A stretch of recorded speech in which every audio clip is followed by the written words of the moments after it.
Thanks very much, Ceann Comhairle. Tánaiste, as it's your first opportunity to take leaders' questions in your new role as Tánaiste, on behalf of our party, I want to wish you well in the work ahead as Tánaiste and look forward to the continued robust interaction with you here. Tánaiste, the decision 7 days ago to prevent 2 of the 5 Garth Brooks concerts going ahead should have signalled to you and your government, that this was a serious issue that had arisen. When it was announced that the remaining 3 concerts were to be cancelled, it was clear to all concerned that a crisis was looming, that had the potential to strike an economic blow to the city of Dublin and tarnish the international reputation of Ireland from a tourism perspective. Now, unlike your backbenchers in the Labour Party, I don't believe this is about a particular genre of entertainment. It's about the loss of 50 million in revenue to the hotel and catering sector of this city and the surrounding area. It's about upsetting the travel plans of about 70,000 inbound tourists at a time when we're trying to re-establish Ireland as a great place to visit.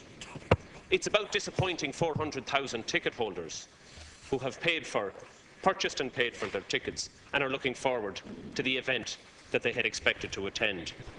It's about the reputational damage to Ireland as a destination for international entertainment events on a large scale, at a time when we're trying to attract the Rugby World Cup in 2023.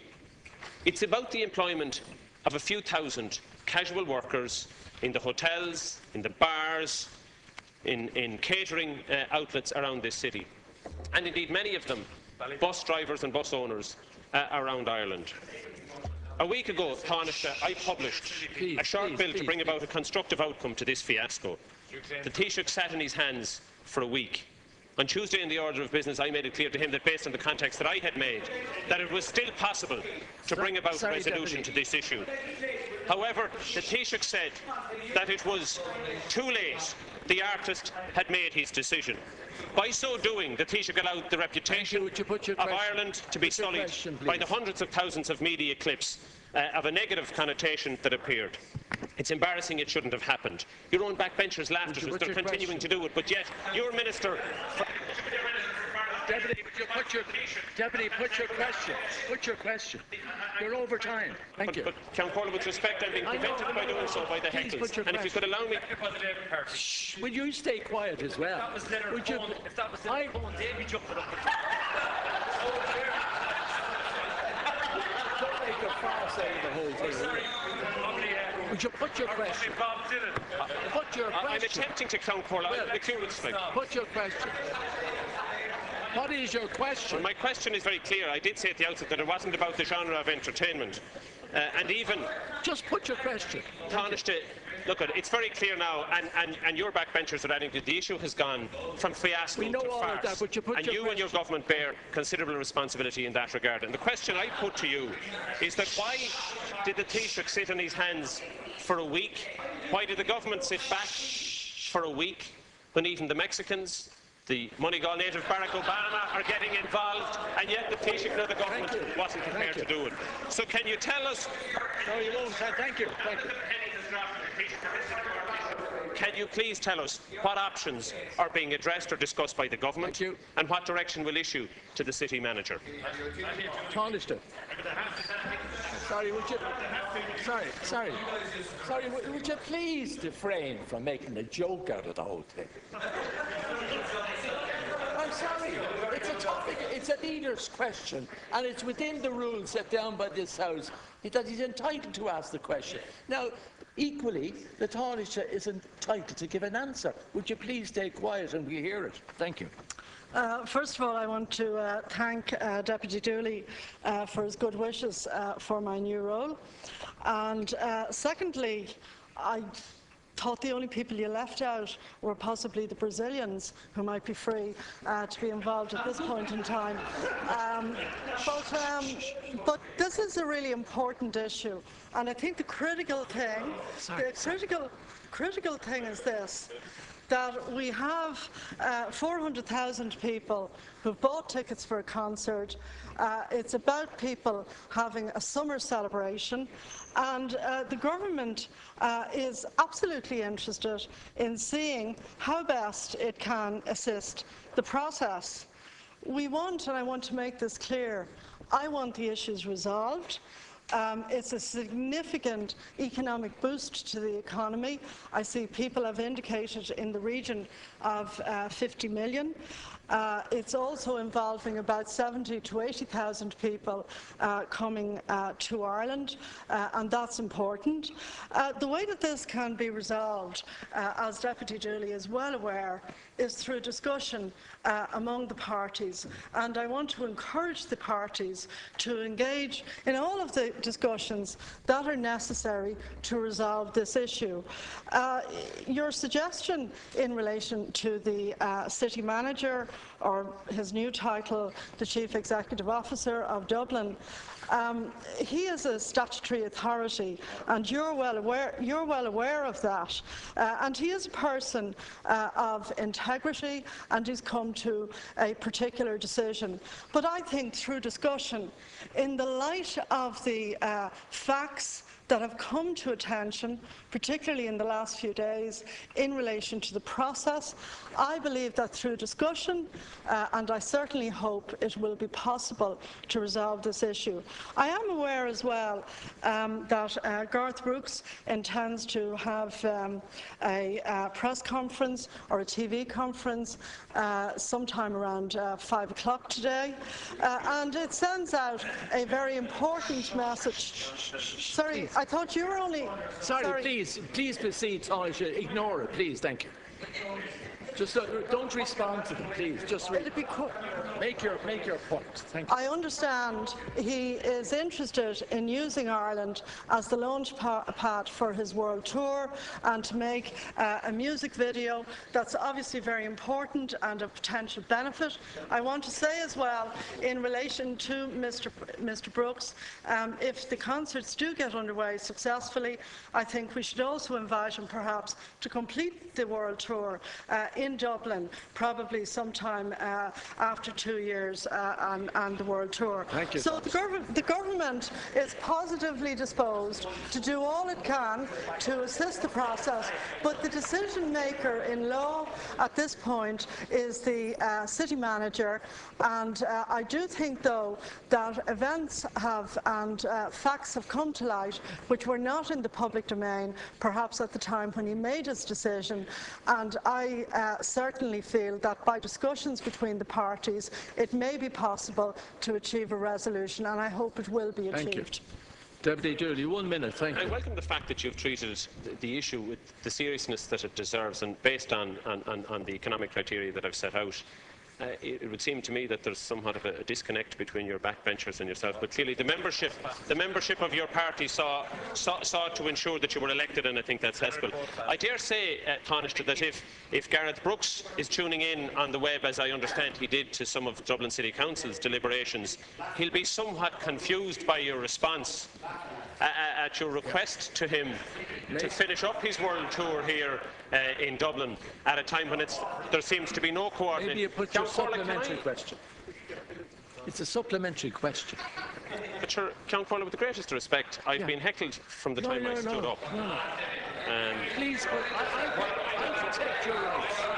I'll protect your rights. And would you please put your supplementary question, and I will protect your rights. Thank you. A minute to speak. So, Count Corley, I dare say that Garth Brooks would be somewhat confused by your request to him to finish up his tour here, when you haven't outlined a mechanism by which it can happen. You talk about process and facts coming to light. Can you tell us what those facts that now have come to light that would raise question marks over the process that was undertaken, and what measures you believe can be put in place absent an appropriate appeals mechanism to try to resolve the issue. Thank you. Tánaiste, thank you. Would you please stay quiet? I assume, Deputy Dooley, that you're absolutely sincere in your request to see this successfully taking place in Ireland. I would therefore suggest that the floor of the Dáil is not the place to engage in very detailed discussion. There is very ample coverage in great detail of everything that has emerged in relation to this in all of the media, and particularly in the newspapers over the last week. And I would say, if you want a successful outcome, as opposed simply to a heated debate, I would put my confidence in negotiations and talking and speaking among the parties who are affected. I want to see a successful outcome, and I honestly don't propose to be involved in any detailed discussion in relation to the matter here, but the government would like to see a successful outcome. I would like to see a successful outcome. Like other people, I have lots of family and friends who are committed to having an enjoyable evening out in Dublin, coming from all parts of Ireland, and we all know it has the capacity to be a fantastic event which will also showcase Ireland. Thank you. So the government is prepared to assist. Deputy MacDonald. Thank you. And I too, Tánaiste, would like to warmly congratulate you on your new position. And can I just also welcome, I think, the very clear and measured response that you've given in relation to the previous issue, and I, like others, hope for a successful outcome. But Tánaiste, I want to raise with you today the conflict in the Middle East, which once again is spiralling out of control. In the last 2 days, the Israeli Defence Forces have killed 50 people and wounded more than 500 in the relentless shelling of Gaza. Their claim that they are attacking Palestinian military targets is a lie, Tánaiste. They are attacking family homes, they are attacking refugee camps, and they are killing women and children. And as if this brutality is not enough, they are now threatening a full-scale military invasion of Gaza. We all know that for years the people of Gaza have been subjected to an illegal and brutal blockade. They are now being subjected to collective punishment by the Israeli government. They're targeting women and children, and this is not acceptable. It is not acceptable either to kidnap and kill Israeli teenagers. It is not acceptable to kidnap and kill Palestinian children. And it's not acceptable for the Israeli government to pound Gaza, one of the most densely populated places in the world, with hundreds of tons of explosives in a matter of days. The firing of rockets from Gaza into Israel should end immediately. But these actions cannot excuse the brutal and overwhelming military force by the Israeli government against, I repeat, a civilian population. So, Tánaiste, diplomatic pressure must be brought to bear to bring this violence to an end and to open the way for talks.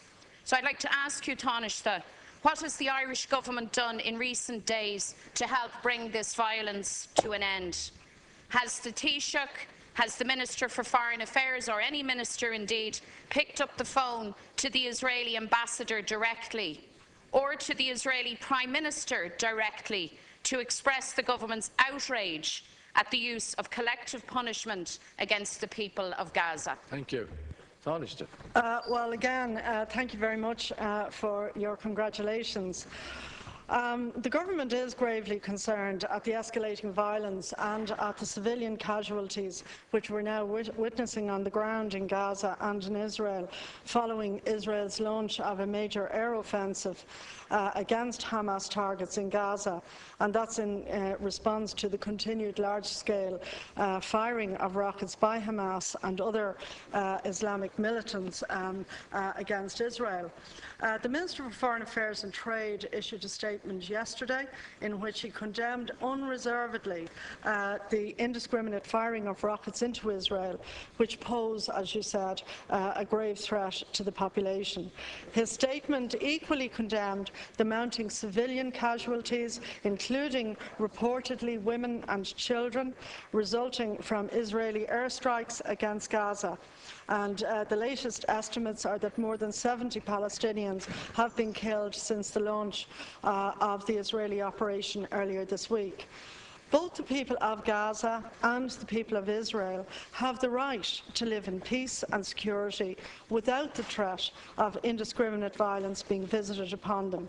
The Department of Foreign Affairs and Trade are closely monitoring the situation. They're keeping in contact with our missions in Tel Aviv and in Ramallah. It's recommended that any Irish citizens currently in the region or travelling there should register with the Department on its website.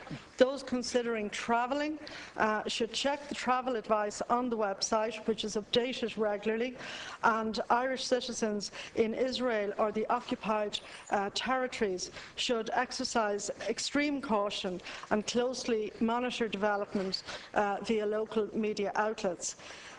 It is absolutely vital that all efforts are now made to de-escalate the current situation and bring the current wave of violence and military action to an end. And on behalf of the government, I would appeal to all sides to exercise the utmost restraint, to avoid all civilian casualties and negotiate the earliest possible ceasefire. And obviously the last 4 weeks following the deaths of the 4 young people have been extraordinarily difficult. Deputy MacDonald, 1 minute. Thank you. Thank you, Tánaiste, and I'm sure your advice for Irish citizens is necessary and instructive, but I would put it to you that by far the greater concern at this time is for the citizens, the men, the women and the children of Gaza itself. I've no doubt that you are gravely concerned by this turn of events, and it amounts to more, Tánaiste, than a threat to the people of Gaza. This is a catastrophe in motion. And whereas you itemise a statement made by the Minister, I want to put it to you that that is gravely, gravely insufficient, given the seriousness of the situation and the real possibility that Israeli aggression against the Palestinian population will escalate. So it's now time for more than statements, for more than advice to Irish citizens or indeed advice to anyone else. Can I ask you again, has there been contact with the Israeli ambassador in this state? Has there been government-to-government contact with the Israeli administration? You know, Tánaiste, that the EU head of mission in Jerusalem in March 2013 accused the Israeli government correctly of deliberately flouting international law. And in fact, this accusation has been made time and again indeed. We have seen the population of Gaza pummeled and literally only fed diplomatic rhetoric. We need more than that now. So if there hasn't been contact with the Israeli ambassador, when is that going to happen? If there hasn't been contact with the Israeli administration, when is that going to happen, Tánaiste? First of all, I should say I myself met the Palestinian ambassador to Ireland, the representative to Ireland, a couple of months ago to actually talk about the issues that you've raised, about the difficulties for the populations of Gaza and indeed of the occupied territories. And I agree with you, that's what is happening at the moment is exceptionally difficult for them, and so much that has been done to build up and develop, including very significant support, as you know, from the Irish Development Aid Programme via the Minister for Foreign Affairs and Trade. Much of that and the contributions from other EU member states may well be undone and set at naught by the developments that we're aware of happening at the moment. So the Department of Foreign Affairs, as I said, they are closely monitoring the situation. They're keeping in contact, which is the important thing, Deputy, I would put to you, with our missions in Tel Aviv Aviv and Ramallah, and through that with the administration both in Israel and in Palestine. And just let me say as well, again, just let me reiterate that the objective of Ireland in foreign policy terms is and has always been to ensure that both the people of Gaza and the people of Israel have the right to live in peace. And as you know, from a diplomatic point of view, we have for many years advocated the development of a two-state policy. Well, you've just asked me now. Sorry, the Minister, I said the Minister for Foreign Affairs issued a statement yesterday. He is closely monitoring the situation through, well, you know, what we want here again is we want peace, and we want peace restored in respect of both Israel and in terms of the people of Gaza and Palestine. Maureen O'Sullivan. I wonder what it's doing our international reputation that the National Parliament on several days this week has been discussing Garth Brooks. And this is at a time when we have a crisis in this country with homelessness, and we see international events like what has been referred to in Gaza. We still have hundreds of girls abducted by Boko Haram because they wanted an education. Ar dús bhfuil go gardas go bhfuil agus tá sulagam go nairoid leat san obair agus go háirithe san obair ar san daoine ar an imil. I've used leaders' questions on two occasions to deal with community issues, and I'm glad you're here today, Tánaiste, because these are very familiar to you. Initially, it was to do with community development projects and programmes and this tendering process which could lead to privatisation, which would mean that so many years of experience and insight of the people from the communities, living in the communities, making the decisions for their communities, and that's being undermined now. And the other issue last week was on drugs issues. And at the Taoiseach's request, I forwarded him the details that I brought to the House last week, and I do hope that they haven't got lost in the various power struggles that are going on this week on positions. The common denominator between those two is the disproportionate cuts, and cumulatively it amounts to 38% for community, youth and drugs projects. Now, the third area affecting vulnerable communities is in community education.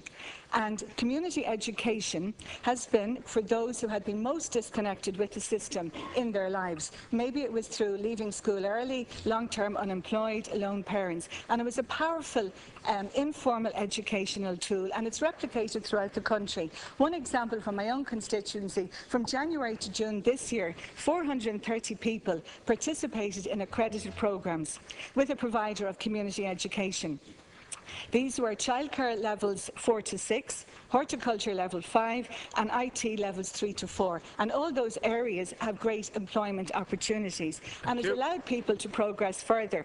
So community organisations who are FETAC accredited are now legacy providers, and they're now in a situation that if they want to continue to provide accredited programmes, they have to engage with QQI, and that could mean a fee for each of them of €5,000. They don't have that money. And my question to you is, will there be a fee waiver for the community education providers who are doing this valuable work, as opposed to the private educators who can afford to pay or to charge people? Thank you.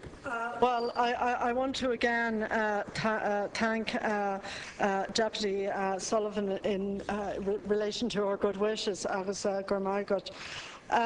In relation to the concerns around ongoing changes in relation to community development, firstly, I agree with her that community development, whether in urban or rural areas, is tremendously important to every community in Ireland, and that very valuable services are provided. I know that 2 years ago, after I became Minister, when the old FÁS dealing with community development was taken into the Department of Social Protection, there was a great deal of fear at the time, with lots of people suggesting that this could be the end of public funding of community centres, the end of community employment and so on. I gave an undertaking in the House at the time that not only would it not be under threat, but that in fact it was my intention as Minister, as resources permitted, to in fact expand it because of the very significant role it plays, including in relation to allowing people get back to education and training, people who may for a variety of reasons have not been involved in employment for a period of time. I would say to you that sometime after we had a debate in which concern particularly was expressed on the opposite side of the House, there's now more than £1 billion spent by the Department of Social Protection on initiatives related to areas such as community employment and indeed the rollout of new community programmes such as TUS, which have been very successful. So I understand that for all the organisations involved, from the time really of the financial collapse of this country, there has been a great deal of concern in relation to funding for the last 7 years. The previous 7 years, there was a great deal of additional funding available during the boom. But what I would say is that having a review in relation to the various elements, including the educational elements, and developing solace, I am convinced that what will emerge is that we will have a community education, personal development pattern that will actually focus on people who get involved, getting, as you said, and I know you've great experience in this area, serious qualifications from FETAC level 4, FETAC level 5, so they can then go to an employer, whether in the public, the community or the private sector, and rather than simply saying they've been on a course, they can actually show that they're accumulating a qualification which will assist them to get well-paid employment, or indeed to progress further and perhaps take up either second-level education they may not have finished, or indeed go on to third level. But I do understand the concerns, and what I can say is that the government is committed to emphasising and prioritising this whole area of community investment, which is so important to communities right around the country. I do hope that the government takes it further and will give that waiver of the €5,000, because community education, as you say, it is working.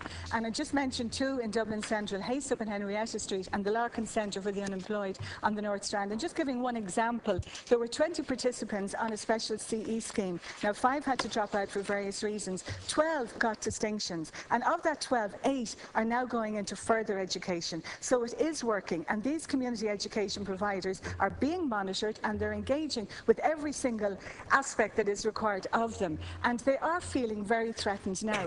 And the Minister, when I had a question with him on that, wasn't able to reassure them that they wouldn't have to pay the €5,000. They don't have the €5,000, and that's the bottom line. So if that happens, they will have to opt out of community education. And what I would say about them is that because they know their communities, they know what's working, and they know the methodologies to work, and that's what they have been using. So they have been bringing people back into full-time employment instead of some of them having the part-time manual work. And I just would say this finally, they are effectively engaging, but there is a fear, and the word that they used was that is there a cull of community education? And I would like to take from what you said today that you will look into this. They cannot afford the 5,000. There's also people who do not have the money to travel to their training, and there's a serious employment at childcare level, because those on level 6 are moving on. There's nobody coming in because there's no incentive. So the childcare facilities are really under threat also. Well, again, can I just say to the Deputy that I acknowledge her commitment to the whole community development area. It's very important, and in relation to Solace and that new structure which is under construction at the moment, I think it is really important that we have a quality qualifications network I've worked very hard with officials from my own department to actually improve the qualifications structure so that when people go on CE now for a prolonged period of time, they do have an opportunity to get level 5 and in some cases level 6 of FETAC, and then, as you say, progress further. Perhaps, and I have met, for instance, people from the Larkin Centre, and I've met other people from town in terms of meeting community groups and organisations to discuss these issues. I will come back to the Deputy, but I think it is important that perhaps the model of talking to stakeholders and groups, which the Department of Social Protection has developed, and where we meet all such groups on a regular basis, including session in Dublin Castle for about 5 hours last Friday, that perhaps would profit. It may be that Solus may undertake some stakeholder meetings in the same way. It might be a model that might be useful potentially to other departments, because it is a very important issue, and I will look at the matter and come back to the Deputy at a later date. Thank you.